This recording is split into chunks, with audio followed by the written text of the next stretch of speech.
Hello beans, hello and welcome to episode 7 of season 1, IkkyDoot streams Minecraft Create Above and Beyond.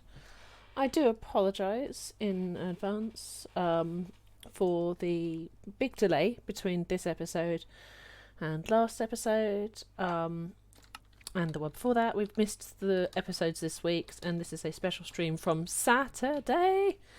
Yes, you had me right. Saturday. I'm streaming on a Saturday. What is this madness? The only reason being, I had troubles streaming with Twitch on Wednesday. It seems like everybody else did. And on Friday, I had a party to go to. So I went to the party. I do apologise. It was one of my very good friends from work who is leaving for better pastures. So yeah, we had a very good send off for him. There was songs, there was dancing, there was a lot of food, So yes, we had a grand old time. So, but we're back on the regular schedule now. So you'll be glad to know we are back on the Wednesdays and Fridays. Go to the quest page. It's usually the right thing to do. So you've got in here, you've got the welcome page, which is the one you see right now. We filled all that out. You've got the bulletin board, which we poked around in last time. I ticked this off, which is basically just this is what the bulletin board does.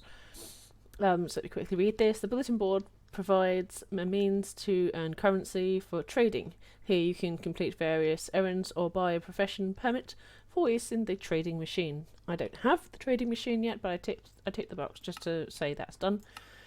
And then you go on to this one. So taking on a profession gives you access to a more consistent source of income. The profession cards brought here act as a permit.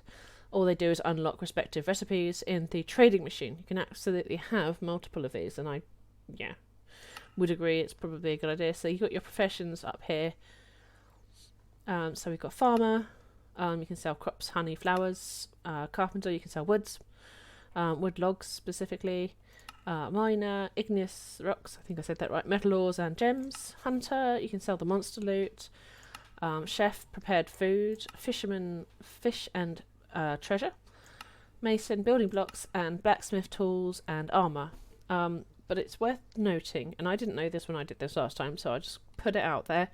These profession thingies by Cube.js, the team reward, they don't quite do everything, sell everything that you think they would. So if I go over into the JEI over here and do the so you hover over it, type it into the bar down here, and then hover over it and press U. So you'll see this is the farming one that was just mentioned, and you can sell stuff for coins in the machine. This is the machine. But you can't sell all of the crops in the machine, so I can sell a bag of rice or some flowers. Fine. I can sell some pumpkins, 9 of which gets me 1 silver coin. So you kind of wonder how worth it is to be selling so much to get not that much in return. Tomato crate, beetroot crate, toadstool, kelp. I mean, if you're selling your kelp, you're probably doing this mod pack wrong, because you should be putting it into making the andesite alloy. But I mean, I'm not going to judge you. So yeah, you can't sell everything ever though. So when I made the cooking one, for example, there we go. So if I press U on that one, yes, you can sell some of the foods, but you've got to have a certain amount, and they didn't take all of the foods last time when I chucked them in there. So I thought, oh well, that's So just bear in mind, it's got a limit to what it can do. It's got a limit to the amount of stuff it can sell. So yeah, so that's that part of it. That's the bulletin board, along with the market, where you can actually spend your cash, your hard-earned cash, comes into here. You can trade up silver to gold, or you can trade down gold to silver. That's not a mouthful, I promise. But you can also then spend some of the money. So here, if I spend 48 and any flour, I would get a bee nest, a bee spawn egg, and it's a repeatable reward. So if I wanted to build myself a giant bee farm, that's probably the quickest way to start it.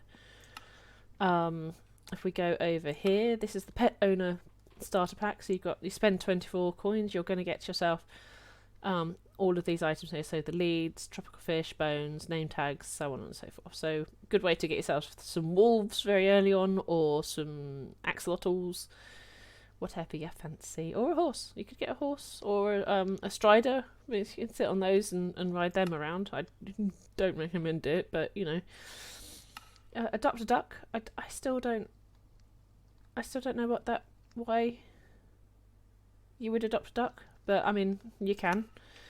And then you got the shipments. I haven't really dug too far into this page, but shipments are an automated way to exchange coin for the resources. Here you can buy import cards for use in the trading machine, so you can get resources out of the machine. Probably more helpful in a skyblock game rather than one that's got resources for billions of miles and you can just go out there and dig it. For those that don't know what skyblock is, it's when you only have like one square of dirt that you start on. So resources are a lot more difficult to come by, but yeah, there's your thingy. So you can buy stuff basically. So we'll close that out for now. But then you can if I click on one of these as an example, I know that's from the Nether. So your bramble.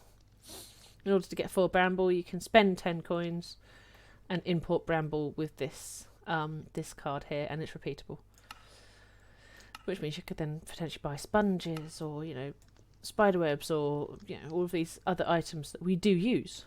But I mean, why would you when you can just go out here? Don't know. I mean, maybe if you're scrapped for it and you haven't got time, you could go in there and buy it, but So we'll come back here. We've got the overview, which is the overview to all of everything ever. In broad sweeping terms, all of everything ever. So we started over here from the tree punching. So welcome to the overview. You can always come back here to catch up on your current progression in the progression of technology. If you look closely, your journey to the moon completes the final step of the way on the right side. So moon rock, moon stuff. So that's where we need to get to. That's where we are right now. So that's. I mean, it doesn't look like much, but this is an awful lot of stuff to get through before we even get there. I have mentioned before that I've played a little bit of this before. I've got up to here before, so everything after here, so this guy onwards, I haven't done. Just so you know. And I barely scratched the surface when it came to these guys, because it requires the Nether, and I won't lie, I don't like the Nether. It's not my favourite area. Anyway, back to this one. We'll stick with the positive for now. We don't have to go near the Nether yet. So we've punched the tree, easy peasy. We went into high aspirations, so which is the tab that we've got open. If I close this page real quick, high aspirations there. So that's what opened this chapter. So the earliest inventions reveal one's resourcefulness with low-level equipment, auto-crafting, none, filtering, not cheap, item transportation. May the belt spaghetti mesh in your favour. So after hitting the check mark, the chapter opened up. So we got the chance to actually dig into it and find out what it is. And the aim of that is to basically start making and start using all of this. So as you can see, we've got a bit to go yet. We've done the Stomper Squisher. We've got our wrench, which I'm sure you'll agree, really helpful. And we've got the seared melter. We've actually progressed a little bit further now and got the smeltery, but we've got one of those. So we've still got another 4 things to make. We've got the millstone, the encased fan, the mechanical saw, and the mechanical mixer. All of which are needed to actually do in high aspirations. So if we go back here, we've done our kelp farm. We've done catching sediment. We haven't done the automated forest or bedrock's bounty. And I think that one can definitely wait for 5 minutes, because that one's going to be the most painful out of all of these. Yes, I said that. This one took 5 episodes, okay? Don't underestimate this one, right here. So I'll explain. So the sand one, we've got the thing to catch it outside. We now need to use a encased fan, and we can turn the sand into infinite clay. So we can then get it mixing over here with the mixer into the algal blend, and then we can cook it into the algal brick. We can then combine it to make it the andesite alloy. Right? You see where we're going with this? I'm sure you do. So those two talk together, almost like a little Y shape there. You can see they talk together. This one is the saw. So you'll be auto-harvesting trees, sending them along the line, doing something with them. In this case, it'll be stripping it into a log, turning it into planks, cutting it into slabs, the last step of which is deploy, deploy, deploy. Using the deployer, shock horror, I know. You can use a deployer to make this. So you can then have all of these ingredients added to that. Trust me, we'll get there. This one is the most difficult of all of these. And the reason is, and I cheated in my last game. I will hold my hands up. I cheated. So gathering andesite manually takes time. Thankfully, bedrock can cause lava to form andesite infinitely. So at this time, it's best to set up drills to break generated blocks between lava and water. And since bedrock is blocking the space beneath, you'll have to find another way to collect the drops from the other side. So what does this mean exactly? Let me close my window, open my JEI, and then go to andesite. So let's see. Not that one. Where is it? There we go. Custom generating. So it's got custom generating in this pack. So over bedrock, if you're forming this over bedrock, you will get andesite. You will always get andesite. In my previous game, I cheated and spawned in a couple of bedrock blocks. I didn't want to go all the way down to the bottom of the world to then be able to do this, but I'm going to for all of you. No cheating here. No cheating. So if you introduce water to lava, you'll get andesite if it is over a bedrock block. We then need to figure out a way to get that from, all the way down there, bedrock, to all the way up there, up on the surface. So yeah, we'll leave that one till last. So I think the next step really is this guy, the automated forest, or this guy, the cased fan. And I think since we're going to start struggling for a little bit more iron again, because we're always constantly struggling for iron, probably the encased fan first. The reason being, if you use the encased fan, it comes into the other part of this. So I haven't touched on this one at all. Metallurgy. Metallurgy? Did I say that right? Probably. Click on the right one. So in this mod pack, you've got a way to multiply your ores as you mine them, as you go through the system. So you see here, building and processing. A simple overview of most options to process your way from ore to ingot. For every path through this graph, the effective yield per ore can be estimated by multiplying the ratio of each included step. So you can dig one, and it can turn into a lot. A lot. So if we go over here, mining tool, 1 for 1. But if we had a fortune tool, so a tool with fortune on it, we would get 1 to 1 to 2. So there's a double already, right? So let's say then I had a fortune tool, and I'm getting this. And then let's say I follow this path over here to some of the thermal series, pulverizing. So I've already got an extra 1 to 2 here.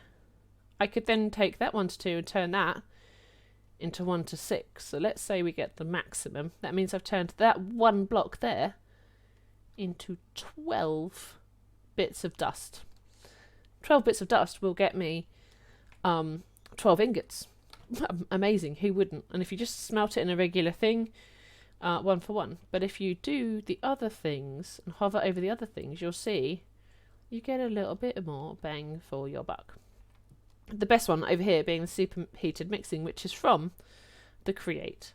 So let's say we dig 1 here, we get 2 here.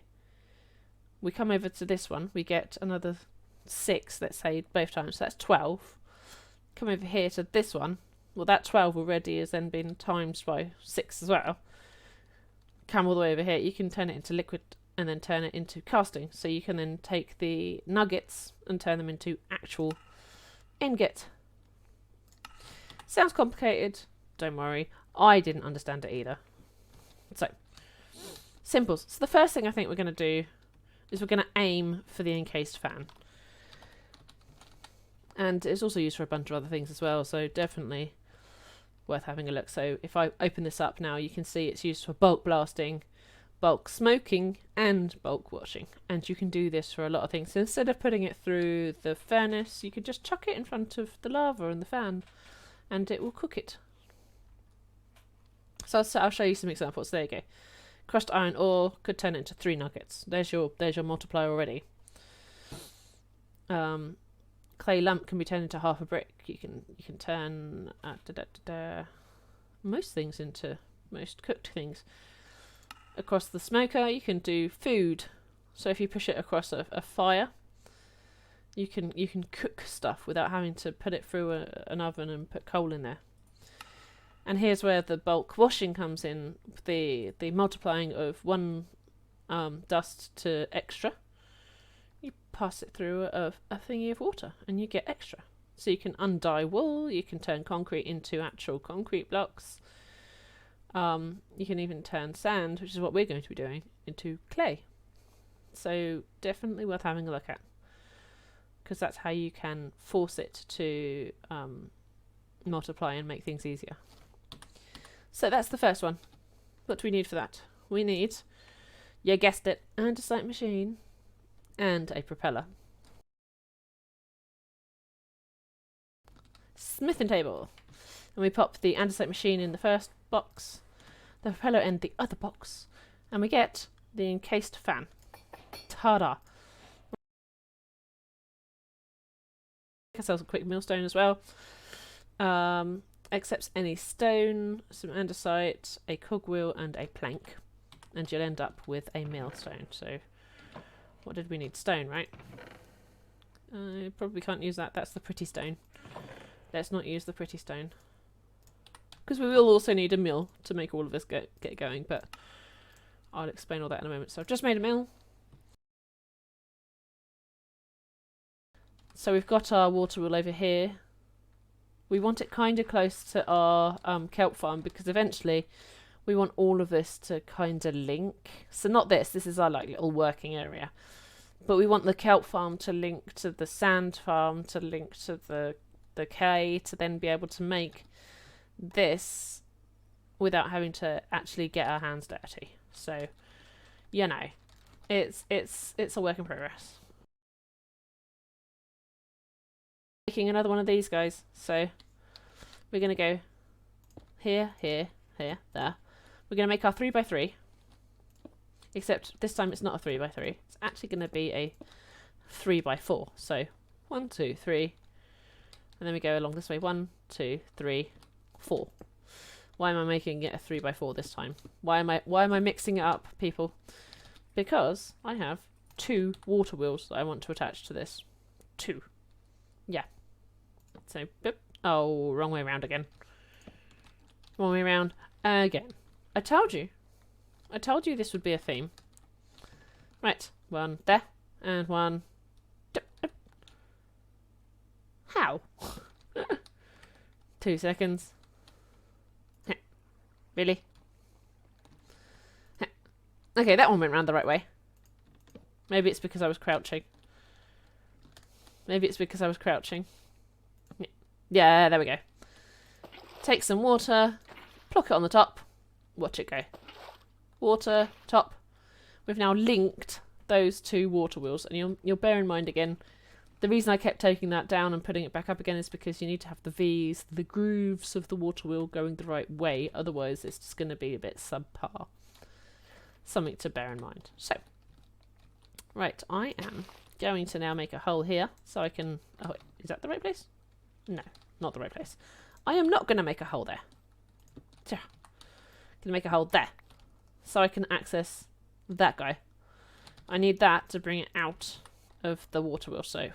Boop. And yeah, we did need to go a little bit lower, but never mind, it's fine.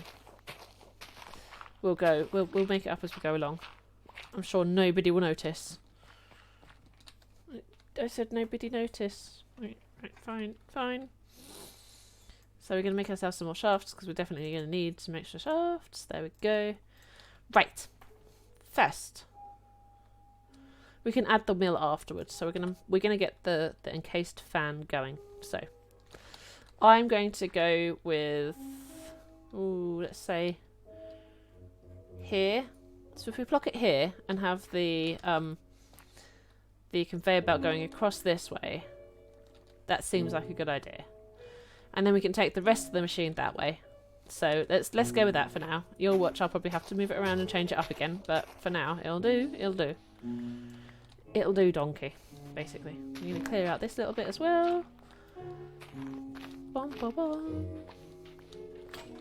Besides, we can... Oh, look at that. Yeah, my spoon did break. Never mind. Right. So, you'll see now, we have a problem. That problem is this spoke is coming out this way. So if I continue adding spokes to this bit here, it's just going to keep going this way. It's going to go right past our Spanish moss, over the water, and towards off to the swamp. We want it to come out of here and take a turn, a left turn, so it goes into the back of this guy. How do you do that, I hear? Well, you can do that by cogs, but I generally find that actually just doing a little something else a bit easier. So I've just made an andesite casing. I'm going to pop down my crafting bench again because we'll need it. And I'm going to make a gearbox. So we pop an andesite casing in the middle. 4 cogwheels makes you a gearbox. These are invaluable. So you can have them this way on the horizontal, or you can have them this way on the vertical. So if you needed to take something going from horizontal to vertical, this is your job. If you want to take something going from, left to then go forwards, if that makes sense, this is your job. So I'm going to take this and plonk it here so that I can then take this spoke out of here. You can see this is now turning, so I can then link that there. And you'll see now it's blowing. So if I stand in this, whee! Probably not going as fast as it needs to go, but this is also not a fast process. The whole washing and cooking and baking and stuff thing isn't a fast process. So, yeah, Right, so we're going to put a conveyor belt in here. Oh, copper. Nice. So we want a conveyor belt to go... Oh, it just pushed me again. This way. For now. So we're just going to quickly take out these. And we're going to pop down our one tuberous. That's a word, one tuberous. We're going to pop down our shafts. So one here. And one up. Oh, it's because I'm stood in the... You can see as well, it will stop you from jumping up. Because you're being blown. That's what just happened there. I couldn't jump out of my own hole. My God. Right. Sir. That's... No. That's not how I wanted you to go. So sometimes shafts can be a little bit annoying. There.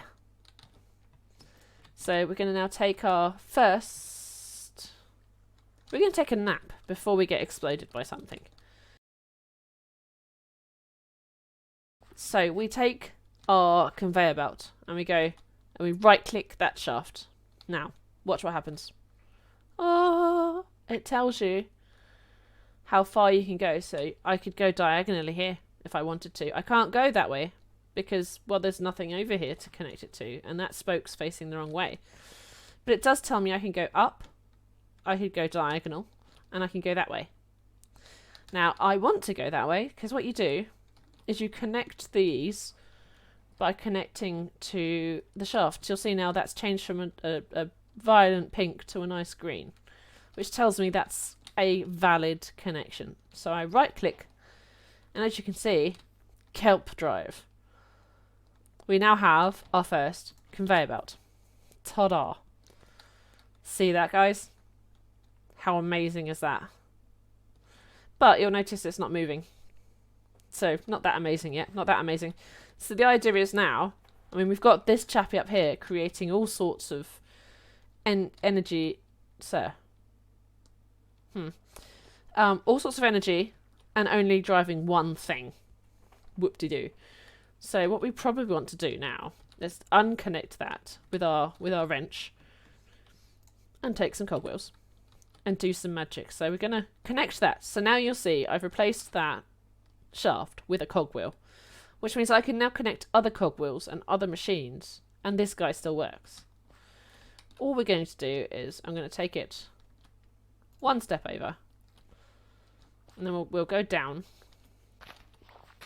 3, and we'll go down with the cog, like so. And then if we take our shafts again, so I've basically taken it diagonal, but you can't really go diagonal with this unless you use one of the big cogs. And then we're going to use the shafts, add one to the conveyor belt. Except, oh no, it's going the wrong way. We wanted it to go that way, not this way. Anybody else exasperated yet? Me too, me too. Right, let's undo that. Hoop. Whoops. It's fine, I got it back. Right click there. Jump up here. Right click there. Try again. So a lot of the time, this is going to be trial and error until you kind of figure it out. So I went 3 cogs. I went 1 cog, 2 cog, which is rotating that way. I want this to now rotate that way as well. So, and it's clockwise. So this one's going anti-clockwise. This one's going clockwise. So all we need to do is we need to go another 1 to make it then clockwise again. So I'm going to go 1 this way. Go there. And then I'm going to dig out this bit. It is trial and error. Until you figure it out, it is trial and error. So now if I go there, so we've now got, if I stand still for 2 seconds so you can actually see, anti-clockwise, clockwise, anti-clockwise, clockwise. It always switches because one would turn one way, one would turn the other way. It's science. So there. Connect this to that and you'll see now our conveyor belt is going in the right direction. Not only is our conveyor belt going in the right direction, trust me, this is a lot of fun. Okay, watch, watch, watch. Let me get on the conveyor belt. Whee! Yes, you can ride conveyor belts. They are totally rideable. And you'll see I've arrived at my destination. How amazing was that? How amazing was that? Except this conveyor belt is not designed for me. This conveyor belt is designed for doing something else entirely. As much as it's fun to ride it. So we're going to fill in these gaps. Going to leave that one. Because what we want to do, because this is blowing, I want water to be here. So that then when it blows it through the water. Make sense? Probably. So we'll take out that block. And we'll add that block there so that we've got our little channel for water. And hopefully this works. Grab some local water. Plonk it there. Oh no! Well, this is another good reason to not... Oh well, it apparently got an achievement. This is why we don't work with redstone out here very often. That would have just washed away all of my redstone. Thank you, game. Thank you, game. I'm glad you didn't. So, let's see if I can make a fence post. That's probably the easiest way to fix it. That's not a fence post.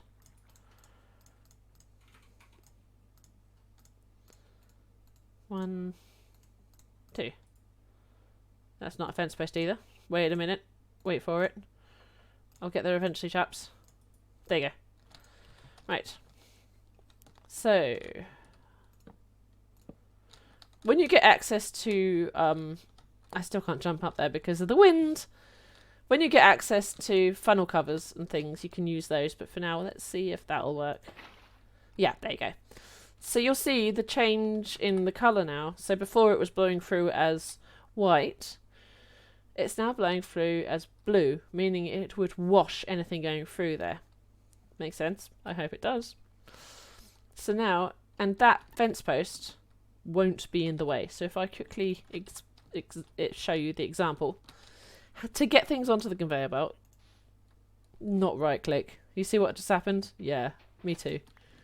You throw, so Q, and it'll snap to the board.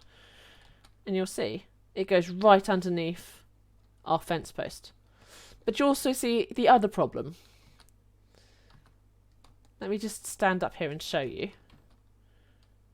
So if you remember, something is supposed to happen to these when they go through a water fountain. But because they go through that too fast, they did nothing. Getting it off of the conveyor belt, empty your hand, right click. Simple. So right now, we have one of two problems, and there's one of two ways to fix it. Either the conveyor belt is going too fast, or the fan is going too slow.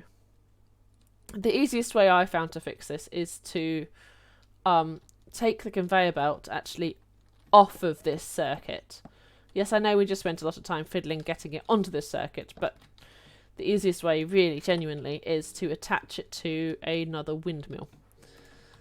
But I wanted to show you that because that's one of the first problems you will come across, is that the conveyor belt is going to go too fast for the reaction to happen. So we have a comment from a hubby who's watching. I can't get over a single fence post blocking water. Yeah. Physics. He did do physics at university or whatever, I'm sure. He loves this kind of thing. It's gonna break his brain. There we go. It's now up the right way. You'll be glad to know. Now up the right way. So we'll hop down here, and we're gonna do some jiggery pokery, as I mentioned, some jiggery pokery with the cogwheels, because it's not going the way we want it to go. So, got that going. Got that there. We'll plop it back here, so we'll then put the sails back on it. 1, 2. 1, 2. 2. Yeah, have you never heard of the fence gates allowing you to change the direction of the water as well? They'll block the water, but then you can use it to go over the water and then in the other direction. It makes complete sense. Complete sense. Right, we've moved our windmill back 1. And it's still going clockwise. We want it to go anti-clockwise. Right? Because I want the conveyor belt to come this way. So all we do, we take it out of there, attach another cog to it, and then we attach that cog to that bit, and that to that bit, and you'll now see the conveyor belt is going the right way, because we took it clockwise to anti-clockwise, and attached it to the belt in the middle. And it's now going the right way. Ta-da! Look at that.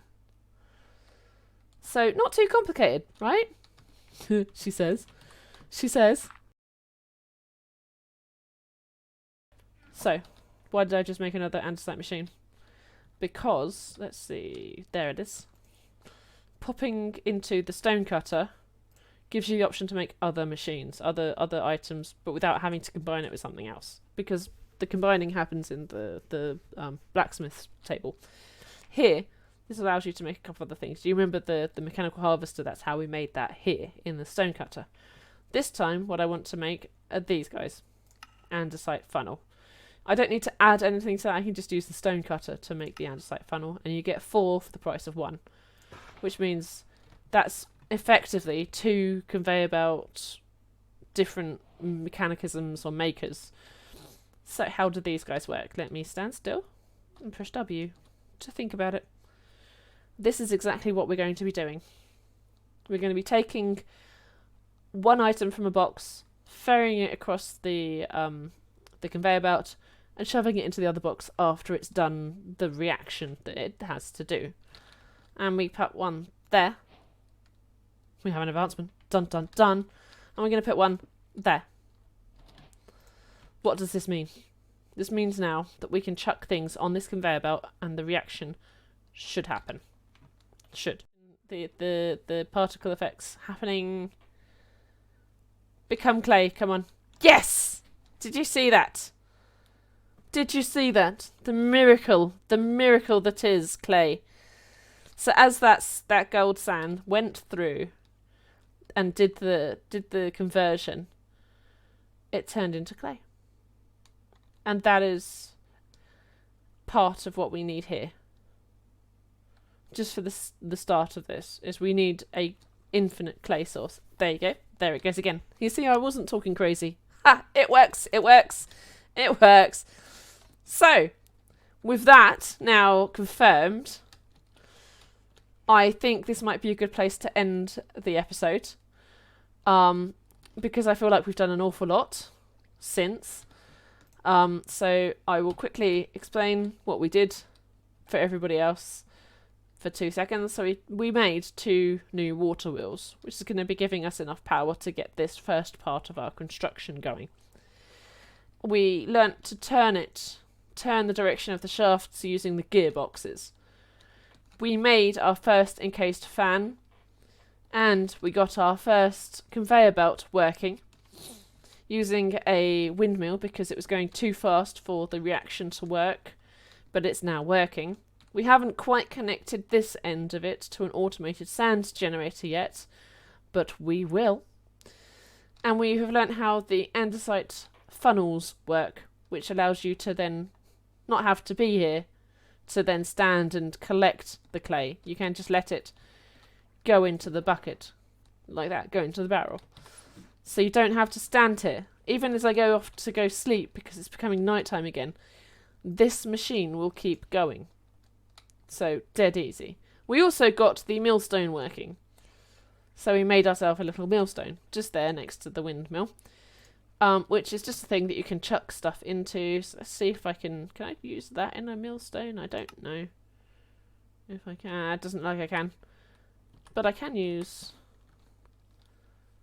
probably a stone of some variety. So let's nab that for now. So the millstone, dead simple. All you do is chuck stuff into it, and you'll see it start create a little bit of. I'm being blown in the fan again. Whee! You'll see it create a bit of like particle effects around it. Once it's done, the particle effects will stop, and you can right click and you'll get the ground option from that. So if I chuck cobblestone in here, I can get gravel out of it. Dead simples. Dead simples. If I chuck wheat in there, I'll get dough out of it. That's probably not going to be its living place, but it's definitely a spot for it to sit until we make a proper home for it. So, quite a busy episode. Once again, I do apologise for missing both of my streams this week. That certainly wasn't intended. But hopefully we'll be back on track with this week coming. But in the meantime, thank you very much for coming. Check out the moon. Thank you very much for coming. I hope to see you next time. Good night and goodbye.